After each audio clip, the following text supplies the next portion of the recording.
Peter blur থেকে এই তথ্যগুলো পরিবেশন করা হয়েছে।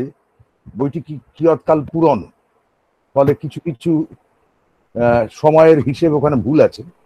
প্রথমত আমার জন্ম তারিখটা 4 নয় 8ই অগস্ট।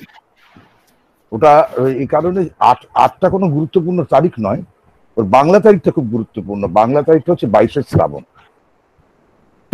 আচ্ছা, যাই হোক, সেটা অন্য কথা। আর আভাসের বয়স কিন্তু আর 7 নেই, এটা 18তম বছরের দিকে পা বাড়াচ্ছে।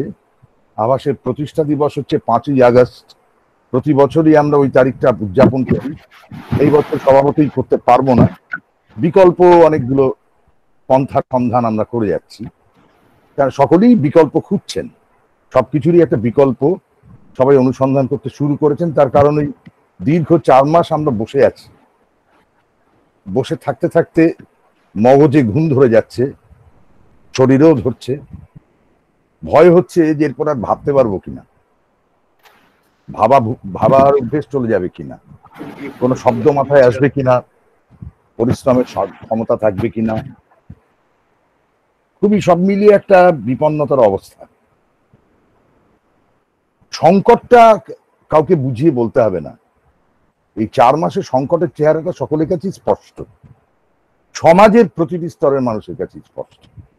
খুব সংক্ষেপে তাকে চিহ্নিত করার জন্য এইটুকু বলা চলে, যে সমস্ত সাহিত্যকারদের সাহিত্যের কিছু কিছু উল্লেখ আমরা এখানে শুনলাম, তারাও বিভিন্ন সময় মহামারী দেখেছেন,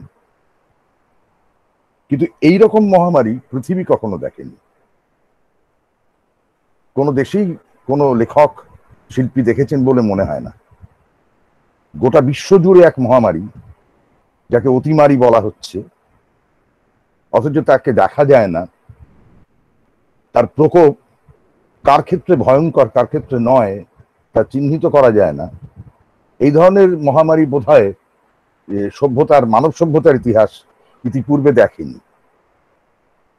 এবার আমরা এটা একই সঙ্গে বুঝতে পারছি প্রায় প্রতিদিন, যে এই সমাজটা এত শ্রেণীতে বিভক্ত, এবং যত দিন এগিয়েছে তত এই শ্রেণী বিন্যাসটা আরো অনেক বেশি বিভক্তিকরণ ঘটেছে। মানে আজকে শ্রমজীবী বললে একটা বৃহৎ শ্রেণীকে বুঝিয়ে দেওয়া যায় ঠিকই, কিন্তু শ্রমের এত রকমের বন্টন, এত রকমের অসম বন্টনও আছে, যে শ্রমজীবী শ্রেণীটার মধ্যে অন্তত 250 রকমের উপশ্রেণী তৈরি করা সম্ভব। এবং সেদিক থেকে যদি হিসেব করা যায়, প্রত্যেকটি লোক বিপন্ন। অসংগঠিত, বেসরকারি, রোজগেরেরা প্রত্যেকে বিপন্ন। আমি তো আমার চারপাশে শুধুমাত্র অধ্যাপক মন্ডলী, শিক্ষক মন্ডলী ছাড়া বা সরকারি চাকুরে ছাড়া কাউকে আর্থিকভাবে অন্তত নিশ্চিত দেখতে পাচ্ছি না। আর ইতিমধ্যে আমার একটা ব্যক্তিগত অভিজ্ঞতা বলি, এই রকম ভয়ের মধ্যেও আমি একদিন বেরিয়েছিলাম, কলেজ স্ট্রিট গিয়েছিলাম। আতঙ্কিত হয়ে ঠিক করেছি যে যদি বেরোইও তাহলে আমার বাড়ির আশপাশেই থাকবো, কলকাতার মূল কেন্দ্রের দিকে যাব না। শুনলে আপনাদের ভয় লাগতে পারে, কলেজ স্ট্রিটে সব বইয়ের দোকান খুলে গেছে, ফুটপাতের দোকানগুলো খোলা, বইয়ের বিক্রেতা বসে আছেন মুখে মাস্ক পরে, একটিও ক্রেতা নেই। হ্যারিসন রোডের যে 4 মাথার মোড়টা, স্বাভাবিক অবস্থায় যেখানে রাস্তা পেরোনো একটা দুঃসহ ব্যাপার হয়, সেটা শুনশান। পাতিরাম বুক স্টোর বললেন গত 4 মাসে তাদের কোনো পত্রিকা বিক্রি হয়নি। আমি যখন গাড়ি করে শিয়ালদা থেকে আসছি, শিয়ালদা স্টেশনের বাইরেটায় কতিপয় কুকুর ছাড়া কিছু দেখতে পেলাম না। সমস্ত শহরটাকে মনে হচ্ছে মৃত। খটখটে রৌদ্রের দুপুরে শহর মৃত পড়ে আছে। কেন যে কাগজে পত্রে বিভিন্ন মিডিয়ায় এত বলা হচ্ছে যে গোষ্ঠী সংক্রমণ হচ্ছে বাজারে হাটে ইত্যাদিতে, আসলে গোষ্ঠী সংক্রমণ হচ্ছে নিশ্চয়ই ওই বাজার জাতীয় এলাকা, এবং সেটাও বাড়ি থেকে খুব বেশি দূরে নয়, মানে এখন এখানে প্রাসঙ্গিক নয়, তবে উল্লেখ না করে পারছি না যে এই করোনা আমাদের শুধুমাত্র ভাইরাসের আতঙ্কে ভোগাচ্ছে তো না, একই সঙ্গে অর্থনৈতিক একটা আতঙ্ক সৃষ্টি হয়েছে। অর্থনীতি কোথায় গিয়ে দাঁড়াচ্ছে, বাজার নামক যে বস্তুটি যা এই নতুন শতাব্দী তৈরি করেছিল, এই যাকে আমরা গ্লোবালাইজেশন বলেছিলাম, আর সেই গ্লোবালাইজেশন যেভাবে সবকিছুকে একটা বাজারে নিয়ে এসে ফেলেছিল, সেই বাজার এখন ভয়ানক বিপন্ন, বাজার বন্ধ। তার মানে উৎপাদন তৈরি করে লাভ নেই, উৎপাদনের ক্রেতা নেই। এবার থিয়েটারের প্রসঙ্গ অনেক পরে, যে কোনো বস্তুর ক্ষেত্রেই, বইয়ের ব্যবসায়ী ধরুন, পুস্তক প্রকাশকরা পর্যন্ত এখন ইবুক ছাপবার কথা ভাবছেন। কারণ তারা বললেন, তাদের মধ্যে কেউ কেউ, আমি নাম করছি না, তারা বললেন যে ইবুকের তারা অনেক বেশি ক্রেতা পাচ্ছেন, বিদেশ থেকেও পাচ্ছেন। তো আমি তখন বললাম, তাহলে কি আপনারা ভবিষ্যতে ইবুকেই চলে যাবেন পুরোপুরি? তো তিনি বললেন, না, আমি এটা ঠিক এক্ষুনি ভাবছি না, অন্তত আমরা এটা ভাবছি যে সরাসরি হার্ড কপিতে এটা আবার করে আগে আমরা একটা ই সংস্করণ বার করবো যে কোনো বইয়ের। তার মানে, বা আমরা এই যে গুগল মিটে বসে কথা বলছি, আমরা ভার্চুয়ালি কানেক্টেড হয়ে আছি। কি সুচতুর ভাবে আমাদের বলে দেওয়া হয়েছে সোশ্যাল ডিস্টেন্সিং এ থাকুন, কেউ কারো গায়ের কাছাকাছি ঘেঁষে থাকবেন না, কথা বলুন আপনারা, এই মিটে কথা বলুন, বই পড়ুন, আপনারা গুগলে পড়ুন, ক্লাস নিন, আপনারা অনলাইনে নিন। এখন এই প্রযুক্তি, তার মানে প্রযুক্তি নিয়ন্ত্রণ করবে আগামী দিনকে। অথচ এইটা বোধহয় আমরা সকলেই অল্প বিস্তর বুঝি যে প্রযুক্তির এই বিস্ফার, সেই সঙ্গে আমাদের একক দাবির প্রতিনিয়ত বৃদ্ধি অনেকটা কিন্তু ডেকে এনেছে এই ভাইরাসকে। ভাইরাস অন্তত যখন আমরা ভাইরাস সম্বন্ধে অবহিত হতে শুরু করলাম, তখন এটা বুঝলাম যে এটা নাকি অমুক ল্যাবরেটরি থেকে, তমুক জায়গায় জন্তু জানোয়ার থেকে, কিংবা পশু পাখি থেকে নানাভাবে। তাহলে কোথা থেকে উৎপন্ন হলো, কিভাবে ছড়ালো, এর ইতিবৃত্ত এখন বোঝা মুশকিল। কিভাবে ছড়াচ্ছে প্রতিদিন তা বোঝা মুশকিল। গতকাল, আজকের কাগজের খবর হচ্ছে গতকাল 36 জন মারা গেছেন, প্রায় 2500-এর মতন সংক্রমিত হয়েছে। অথচ লকডাউনও চলছে, আনলকও চলছে, নানাবিধ ব্যাপার চলছে, কোনো তাল নেই। আগামী দিন সম্বন্ধে সংকটের উত্তরণের আমি কোন রকম সম্ভাবনাই দেখতে পাচ্ছি না। যে উত্তরণের কথা আমরা ভাবতে পারি, সেটা ভাবতেই পারি কেবল, ভাবাই সম্ভব। এটা কার্যত সম্ভব কিনা এখন ধরুন, যদি আমি ভাবা বন্ধ করি, তাহলে আমি বাঁচবো কি নিয়ে? আমরা তো আসলে আগামীর দিকে তাকিয়ে বাঁচি, আমরা একটা অতীতকে বহন করি। আসলে বর্তমানটা বলে, মানে এই যে একটা কথা চালু হয়েছিল, সেটা সাহিত্যে নানাভাবে, নানা রকম সময় নানান রকম রূপও পেয়েছে, যে সাহিত্য কি আসলে অতীতের কথা বলবে, নাকি সাহিত্য বর্তমানের কথা বলবে? শিল্প কি আজকের কথাই বলবে, আজকের, ঠিক আজকের? কিন্তু আবার এটাও তো ঠিক যে এলিয়েটের সূত্র যদি মনে রাখি, তাহলে আমাদের এটা মেনে নিতে হবে যে আমরা অতীত সম্পর্কে সচেতন থাকব, অতীতকে মনে রাখবো, বর্তমান সম্বন্ধে সচেতন থাকব, আর ভবিষ্যৎ সম্বন্ধে আশাবাদী হব। এ বাদে আমাদের আর কোনো পথ জানা নেই। এই যে এই লকডাউনের দিন থেকে আমরা সকলেই কম বেশি অতীতচারী হয়ে গেছি। অতীতচারী আমরা ছিলামই, বিশেষ করে বাংলা সাহিত্য। এখানে যদি সকলেই বাংলা সাহিত্যের ছাত্রছাত্রী হই, আমরা সকলে, আমরা যে সাহিত্যের চর্চা করি, সে তো বস্তুত অতীতেরই সাহিত্যের চর্চা করি।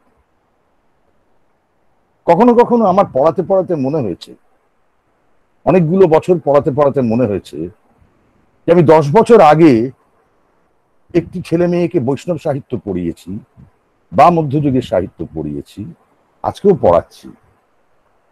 এটা কি বদলাচ্ছে? আসলে আমার পাঠ বদলাচ্ছে বড়জোর, আমার দৃষ্টিভঙ্গির একটা বদল হচ্ছে, কিন্তু আসলে কি এটা কি কোথাও একটা কি কোথাও অতীতচারী করে তুলছি না আমি ভবিষ্যৎ প্রজন্মকে, সকলকেই জোর করে অতীতের দিকে ঠেলে দিচ্ছি। উপায় কিছু নেই, কারণ আমার হাতে পরম্পরা ছাড়া কিছু নেই। সাহিত্য বা শিল্প আসলে পরম্পরা ছাড়া কিচ্ছু নয়, তার কোনো বর্তমান নেই। আর আছে তার একটা অদেখা, অলিখিত, অনিশ্চিত ভবিষ্যৎ। এবং শিল্পের ক্ষেত্রে এই অনিশ্চয়তা অনিবার্য। শিল্পীর ক্ষেত্রে তো আরো বড় কথা, আরো বড়। আমি জানি না এখানে কতজন থিয়েটার বিষয়ে সচেতন। আমরা যারা বাধ্যত থিয়েটারের মধ্যে ঢুকে পড়েছি, এখানে শুভঙ্করও থিয়েটার করেন নিয়মিত, শুভঙ্করও একই মানে অভিজ্ঞতার শরিক হয়ে বলতে পারবেন যে আমি বা শুভঙ্কর আমার ছাত্র যদিও, কিন্তু তা সত্ত্বেও আমরা তো চাকরি বাকরি করেই থিয়েটার করে গেলাম এত বছর। কিন্তু কলকাতায় এই যে গত 20 বছরে প্রচুর পেশাদার অভিনেতা তৈরি হয়েছেন। কি করে যে তার তৈরি হলেন আমি বলতে পারবো না। আমি এটাকে বিশ্বাস করি না, তার কারণ আমার মতে মনে হয় বাংলায় পশ্চিমবঙ্গে থিয়েটার ব্যাপারটাই কখনো পেশাদার হয়নি। মানে শ্যামবাজারের থিয়েটার থাকা সত্ত্বেও বলছি। তাহলে আমরা ছোটবেলায় যখন ওই থিয়েটার থেকে পড়তাম তখন একটা ভুল পড়তাম, আমরা পেশাদার রঙ্গালয় কথাটা ব্যবহার করতাম। ওটা মোটেই পেশাদার নয়, ওটা ছিল ব্যবসায়িক রঙ্গালয়, যাকে বড়জোর পাবলিক থিয়েটার বলা চলে। এটা প্রত্যেকটি নামকরণের পেছনে একটা পলিটিক্স আছে, একটা ব্যাখ্যা আছে।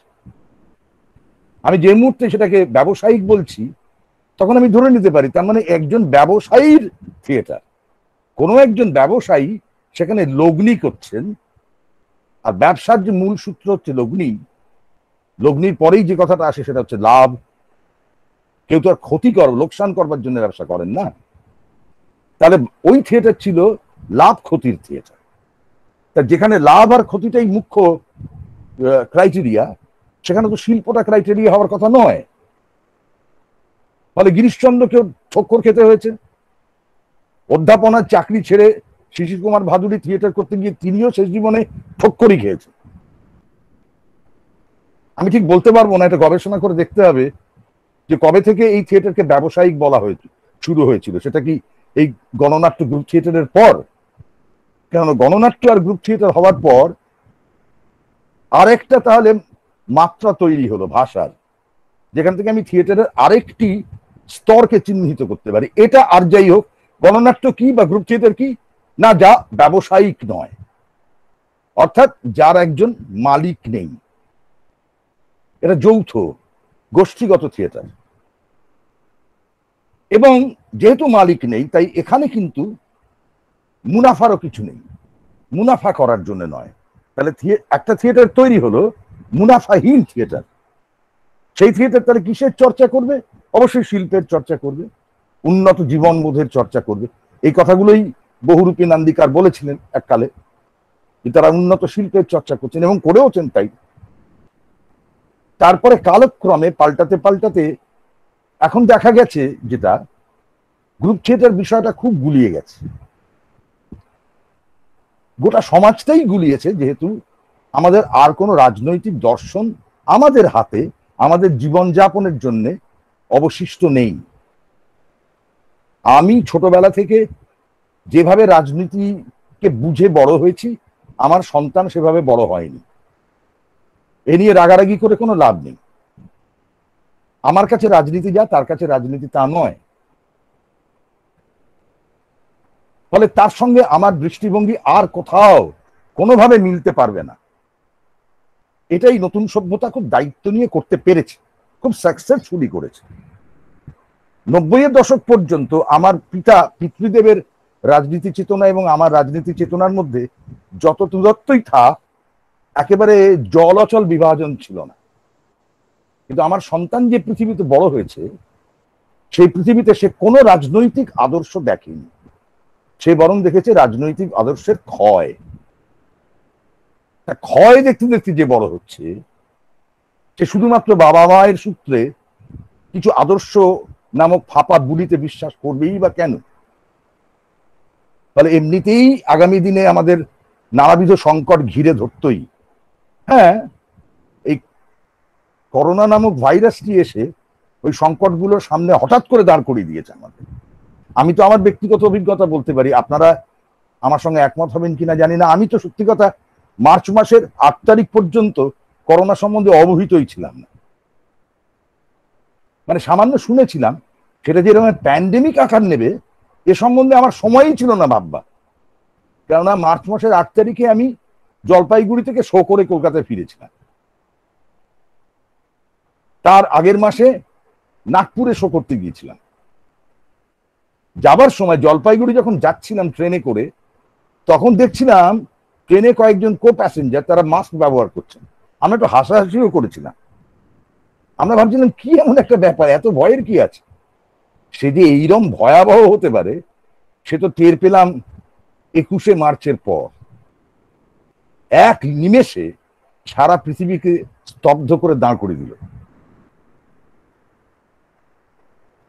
এই যে বিপন্নতা আমাদের কোনো না কোনো দিন অ্যাড্রেস করতেই হতো, কোনো না কোনো দিন আসতোই যার সামনে দাঁড়াতে। কারণ আমার পরের জেনারেশন কিন্তু আস্তে আস্তে আস্তে আস্তে তারা একটা জায়গায় এসে পৌঁছচ্ছিল এবং তারা একটা পৃথিবী দেখতে পাচ্ছিল।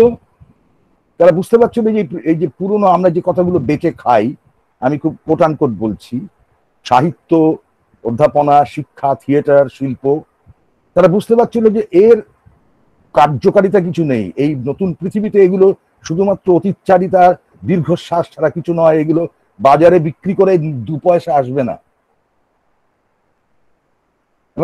তাহলে কি আসতে পারে সেটাও তাদের কাছে স্পষ্ট নয়।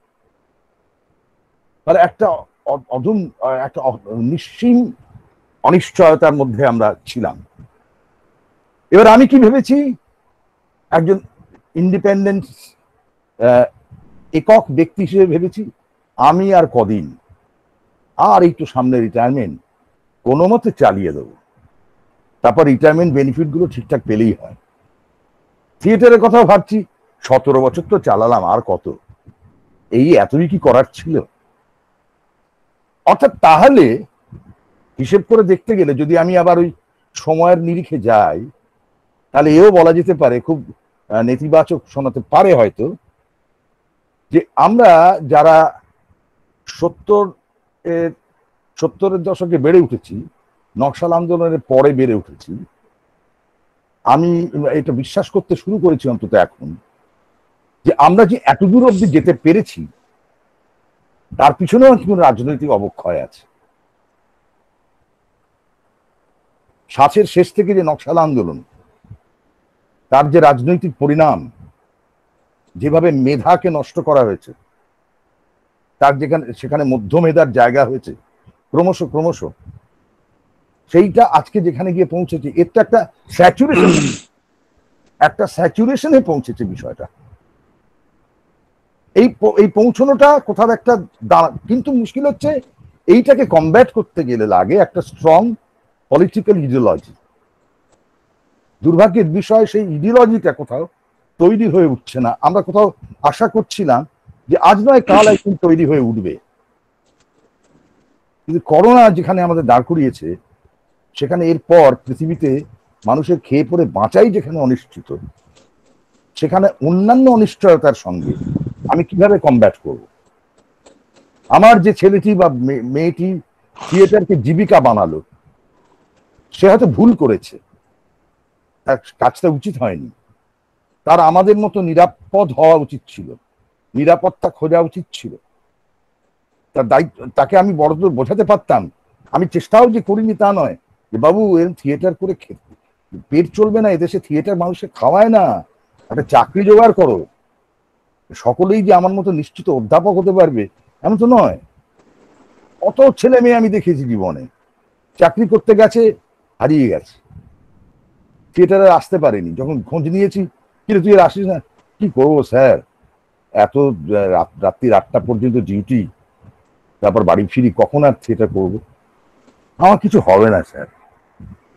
এরকম যে কত হবে না আর দল তৈরি হয়েছে। এখন যে কোনো কারণেই হোক, অল্প বিস্তর পয়সা পেয়ে তারা হয়তো ভাবছিল যে এইভাবে চলে যেতে পারে।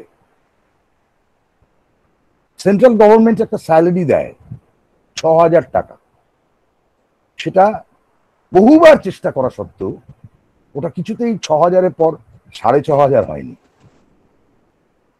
এবং সেই পুরো টাকাটাও যে শেষ পর্যন্ত ওই ছেলেটি বা মেয়েটিকে দেওয়া যায় তাও হয়তো সম্ভব না, সেটারও বাস্তবতা আছে, এবং টাকাটাও সময় মতো এসে পৌঁছয় না, অথচ বলা হয় স্যালারি।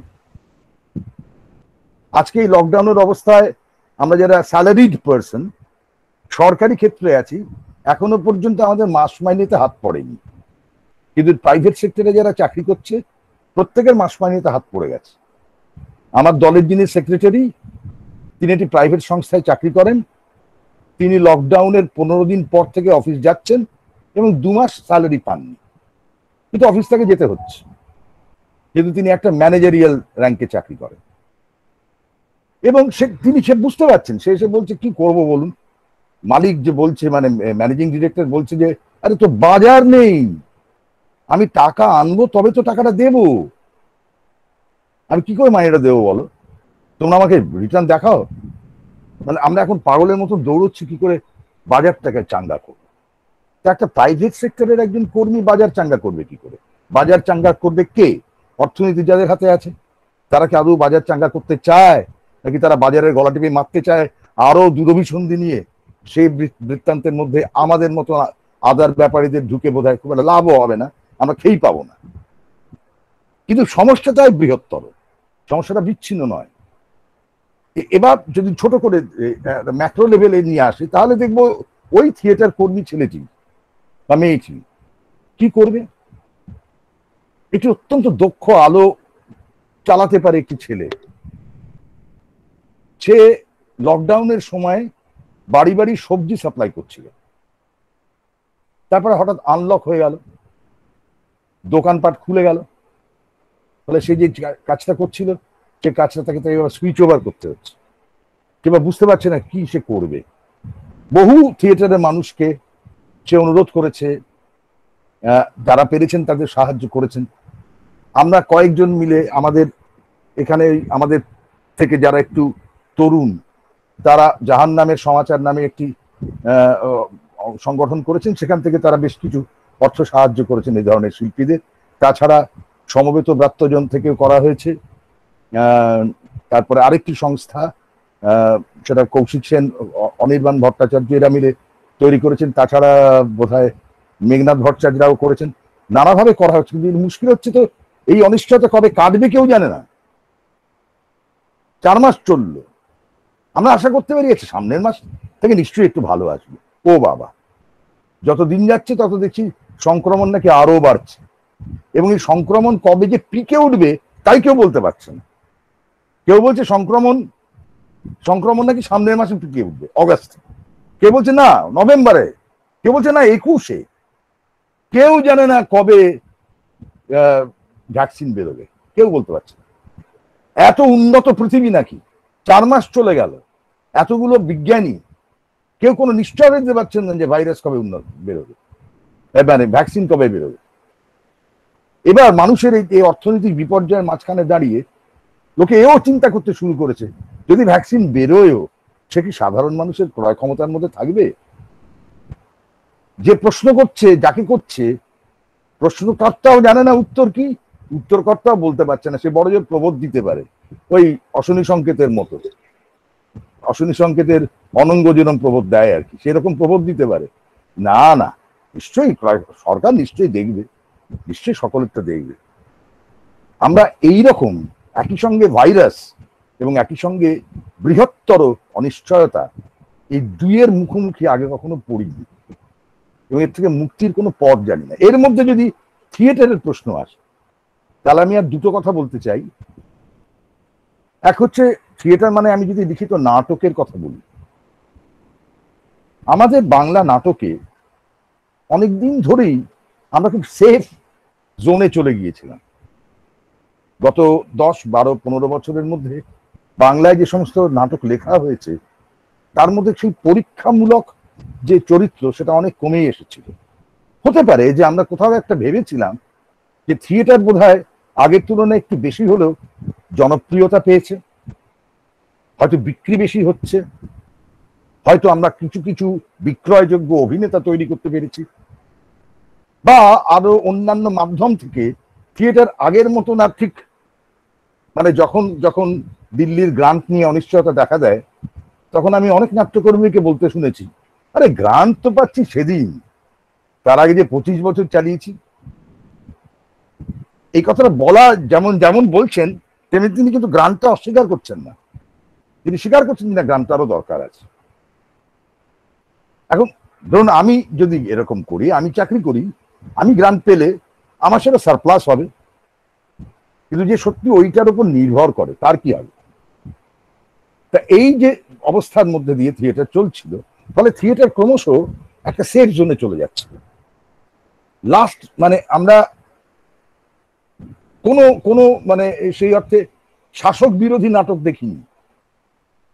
শাসক বিরোধী নাটক লেখা বন্ধ হয়ে গেল, কেন্দ্র রাজ্য সর্বত্রই বলছি, আমরা সেফ হয়ে গেলাম। সে তো 77 থেকেই শুরু হলো। বাংলা থিয়েটারের যে প্রতিবাদী চরিত্র, তারও যদি বিবর্তন লক্ষ্য করা যায়, সেও নিশ্চয়ই খুব আকর্ষণীয় একটা আলোচনা হয়ে উঠতে পারে। তাহলে এই যে সেফ জোন, একটু মধ্যবিত্তের ঘরের মধ্যে ঢুকে পড়া, মধ্যবিত্তের সাইকোলজিক্যাল টানাপোড়েনের নাটক লেখা, এটা একটু বাংলা নাটকের ইতিহাসকে একটু ক্লান্ত তো করেই সে বলা যায়। কেননা যারা আমরা নাটক পড়াই, তারা তো আমরা লোককে বলি, আমরা উদাহরণ হিসেবে দেখাই যে পৃথিবীতে কোন কোন বিপন্নতার সময় কোন কোন নাটক লিখিত হয়েছে। 16 শতকে ইংল্যান্ডের যে ছিন্ন ভিন্ন অবস্থা, সেই সময় শেক্সপিয়ারের এই বিখ্যাত ট্র্যাজেডিগুলো লিখিত হয়েছে। রবীন্দ্রনাথ যখন 20 শতকে এসে পা দিলেন, তার আমূলে বদলে গেল তার লেখার ধরন, সবটা পাল্টালো। যে লোক রাজা ও রানী বিসর্জনের মতো নাটক লিখছিলেন, সেই লোক সব ছেড়ে তো চলে এলেন শেষ